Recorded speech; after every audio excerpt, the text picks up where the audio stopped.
If you've been watching the market lately, specifically the affordable end of the market, and thinking, why is everything suddenly more expensive? You are not imagining. For a long time now, we've talked about the Australian property market moving in one direction. But new data has come out that now shows that we are a two-speed market driven by government policy. And ironically, that same government policy designed to help first home buyers might be the very thing making entry-level property more expensive. Today, we're doing a deep dive into an article from the Australian Financial Review, and we're going to look at the split market phenomenon. We're going to break down the exact price caps in your city, and we're going to look at the mum and dad factor that nobody saw coming. If you are looking to buy in 2026, you need to understand these numbers.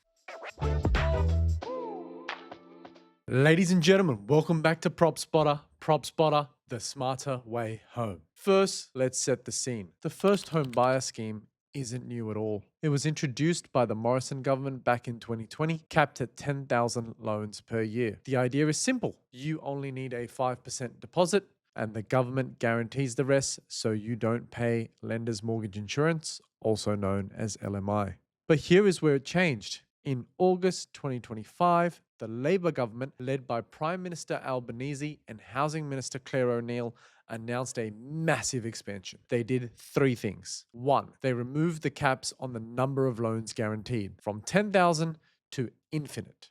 Number two, they removed the caps on borrower income from 125,000 as a single person income all the way through again to infinite. And number three, they increased the price thresholds for eligible properties. Suddenly, a massive pool of buyers who previously had the income to service the loan but not a 20% deposit were unlocked all at once. Equifax, the credit bureau, tracked this. They said demands for loans under $1 million increased by 55% almost immediately after the announcement in August. And as we know in property, when demand explodes and supply stays flat, prices only ever move in one direction. Let's look at the data that proves this caused a market distortion. Look at this chart from Totality coming up on the screen now. You have two lines here. The blue line represents homes below the price caps, the cheaper homes eligible for the scheme, and the orange line represents homes above the caps, expensive houses. Look at the period before August 2024. The lines are moving roughly together.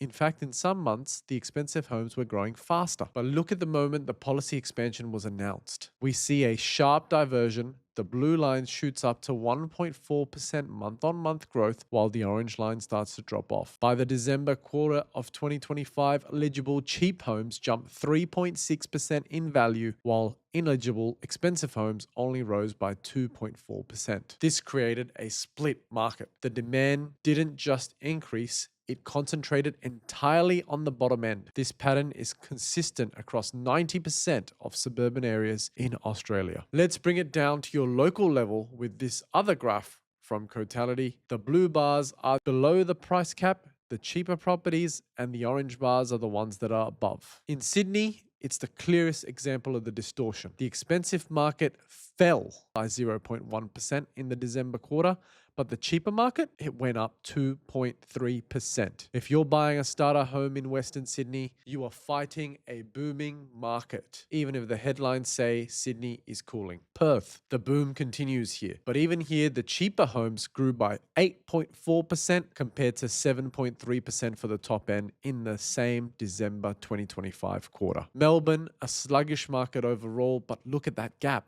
Expensive homes barely moved, but entry-level homes grew 1.4%. Brisbane and Adelaide both show significantly higher growth in the affordable bracket once again, and Hobart, where above the price caps only rose 2.9%, but below the price caps rose 4.6%. Overall, the only capital city in the country that bucked the trend was Canberra, where the expensive homes actually outperform the cheaper ones. But everywhere else, the help is pushing the prices up. Now here's the twist.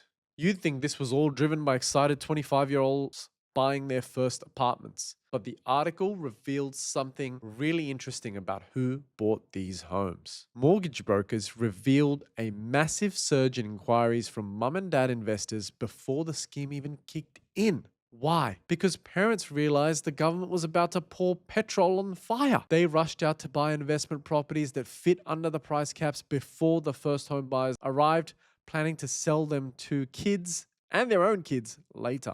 One broker noted that inquiries rose fourfold. People were essentially front running that government policy. So if you were a genuine first home buyer waiting for October 1st, you walked into a market that had already been picked over by investors anticipating your arrival. So, what is the result of all of this heat at the bottom of the market? Displacement. The report highlights that buyers are being pushed further and further out. In Sydney, buyers are bypassing Penrith and moving into the Blue Mountains. In Melbourne, demand is spiking in outer suburbs like Hoppers Crossing, Werribee, Craigieburn, Broadmeadows, Frankston, Frankston North, Pakenham, and the list continues. Broker Rebecca Dalton mentioned that buyers are getting disheartened and are now buying fixer-uppers in poor condition that they never would have considered before just to get into the market under that price cap. Essentially, the floor price of quality housing has been raised. The big question, is it all over? According to the data, no. Moses Samaha from Equifax says that a spike in loan inquiries usually takes 6 to 9 months to fully translate into price growth. He believes there is still steam in the tank for at least another 6 months. So here is the PropSpotter verdict. The 5% deposit scheme gets you into the market sooner, which is great. But the cost of that access is that you are buying into a segment of the market that is inflating faster than anywhere else. What do you think? Is the 5% deposit scheme a lifeline, or is it just a price hike machine? Or maybe a little bit of both? Let me know in the comments below. I'm Sean, and once again, thanks for watching PropSpotter, and I'll see you in the next update.